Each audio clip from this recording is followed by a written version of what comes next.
Lire Fatah.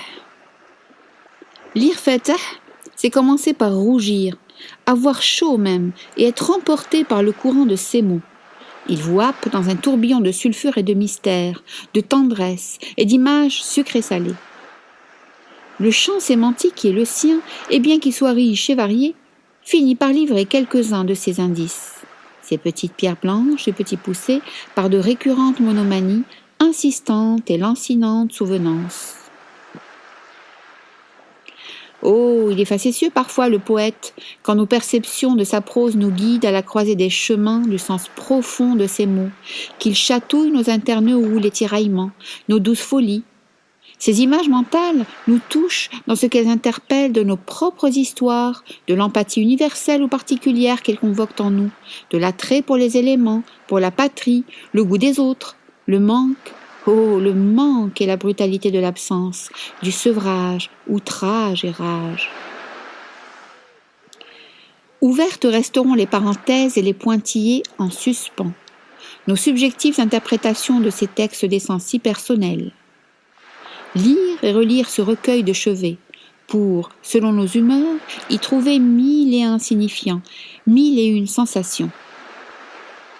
Rougissons donc et brûlons de ces neiges carboniques, et laissons-nous submerger quand nous penserons être transportés au-dessous de la ceinture. N'en est-il rien ?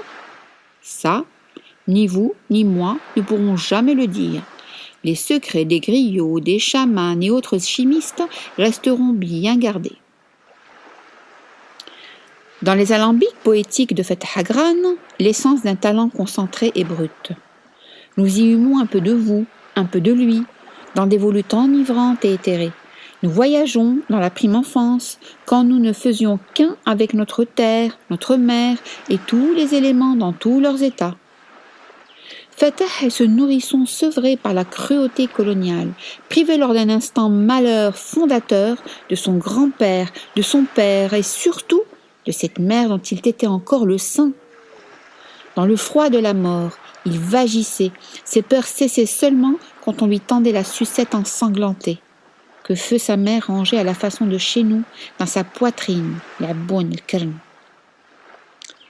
Cet enfant du martyr 3 fois habitera jamais l'adulte, le poète, le grand-père et le sage qu'il est aujourd'hui. Il criera toujours la béance de l'absence, du fait d'un syndrome post-traumatique personnel et collectif, dans une lutte perpétuelle en quête de résilience et de reconstruction du monde et de soi.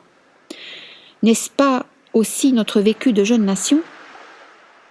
Fatah Agran prend à bras le corps la légitimité qui est la sienne, sans faux semblant, pour exprimer toutes ses facettes et ses fantasmagories, tous ses possibles, et plusieurs questions contemporaines quand il fustige. Ces combats sont aussi ancrés dans l'époque. C'est pourquoi rougir peut aussi être de colère, pâlir peut être aussi d'effroi, mais le lire, c'est assurément aussi rosir du plaisir et des émois mosaïques que suscite en nous cet auteur. Il fraie entre le sacré et le profane, le charnel et le spirituel.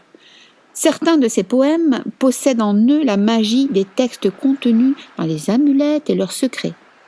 Sacré Agran.